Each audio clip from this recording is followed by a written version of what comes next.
that kind of political mileage into tangible votes? Why is there such difficulty? I think there's a multiplicity of answers to that question. It's a complicated and necessary question.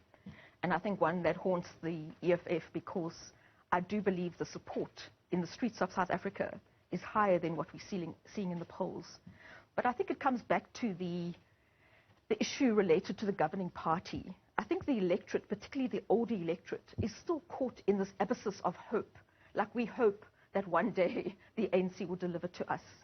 And hope has been possibly almost an ideological and political strategy of the ANC. It's like people wait, you know, it's going to happen. But what we're seeing increasingly in the New Dawn strategy is a movement of the South African public away from hope. We're entering, in my view, an era of hopelessness, of despair, where despair, despondency, desperation, hunger, landlessness is trumping loyalty to the ANC. Can I just come in there for a sec? Tasneem, do I have a choice? Do you agree?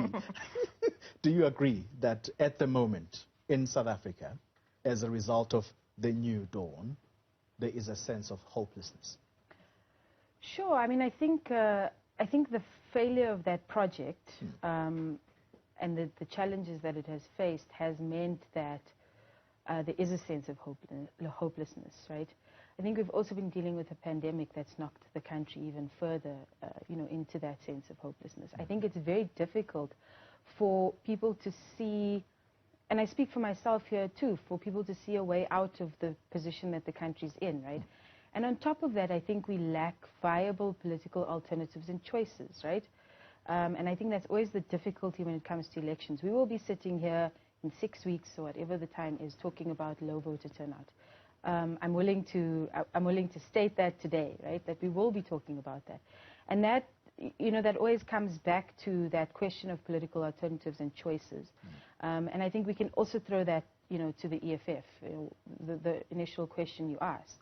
And I think that it's, you know, there's a question here about trust in a political party, about trust in that vision, about, you know, seeing the party as something that you would throw your vote behind and actually getting, you know, out your house to go and vote for them. Yeah. And I think that's, you know, that's kind of where we're stuck at the moment. So what is it then about the EFF that makes them be front and center of our politics and setting the agenda, if you like, but then it makes voters still see them with a bit of suspicion? Because that's what essentially what this means, that people are disappointed by the ANC, but they are still unable to find trust within the EFF.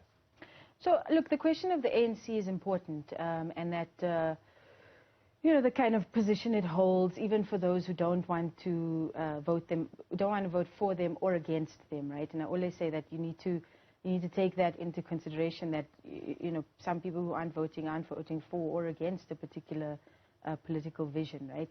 So I think with the EFF, there are contradictions, and I think people are aware of those contradictions that come with the EFF. Talk to us about those.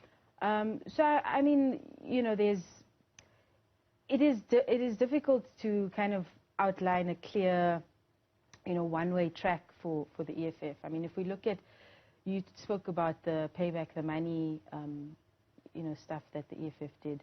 It was very, very powerful, of course. And then there was this whole thing about the Nkandla Tea Party and all of that. And I think those kind of things, I'm not, you know, making a sort of value judgment on them, but I am saying that it creates these contradictions potentially for voters. Now, I'm just a voter myself, and I don't claim to speak on behalf of any mass of voters at all. But I mean, in my view, those contradictions are important to consider. Do you want to come in there? Contradictions, perhaps, yes, are the reason why people hold back. Well, I don't really think so. And if some people prefer to call it actually flip-flopping. No, not necessarily. So let me go back to the point that I was making previously. I think we have to look at the ANC as a factor in this. You know, I spoke earlier about Winnie Mandela and how EFF is honoring her. And she was the one who said the ANC is in office, not power. And we've had a constant disappointment, but people are still holding on to the hope. Yeah. But let me just finish this point. So, but as voters are beginning to lose faith in the political party, particularly the young voters, you must have seen the Afrobarometer survey, where the president has got very low support. It's in the like 38% of people trusting him, and that was much lower amongst younger people. So I do believe that for the older generation, we have people are caught in cognitive dissonance. I'm sorry, I'm not an intellectual, maybe I'm saying that wrong. So that they still believe the solution lies with the ANC. So I think once they realize that, and I think there's an awakening, certainly with the younger voters, and that will more and more go to the EFF. So whilst we may not see a leap of support in this election, I think we're going to see a cumulative growth for the EFF and other pro-black parties, because those parties are speaking to the very material conditions of black people, where the ANC is getting further and further away. So the situation cannot continue. It's untenable, and young people are realizing that. Is there something about their election promises, Kim, that is possibly unrealistic, maybe? And I'm choosing to focus specifically on what has been tabled by the leader of the EFF as their election manifesto. I don't think they're unrealistic at all. It's because we are limited in our imagination, because we are still living under the haze and cloud of apartheid inferiority. Certainly the black community and the white community, you know, we still believe that we're superior. So we're still caught in that paradigm. It's almost like Grumsky saying we are caught in this morbid hole, like we don't, you know, we're moving out of what was old, but we haven't started what is new. And that is why the EFF is so important, because it's representing what can be new, alongside other pro-black parties like the BLF. They're changing the political imagination of people. They're saying, we are landless people in our own land. Let us take land. That is the correct thing to do, morally and financially. They're saying, let us own the resources in this country. These are our resources. They are not the resources of white people who came here as foreigners and have been unwelcome guests ever since. So what I'm answering your question in a way to say the political imagination of this country is changing, and that's a good thing, because I believe in the future of this country in the hands of young South Africans, not my generation. My generation, black and white, have failed the people, the African people of this country. Tasneem, I want to talk about the election promises that have come from the election manifesto of the EFF. And he talks about indigent families getting free basic electricity and water.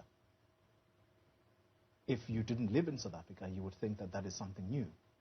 But indigent families have had free basic electricity and water.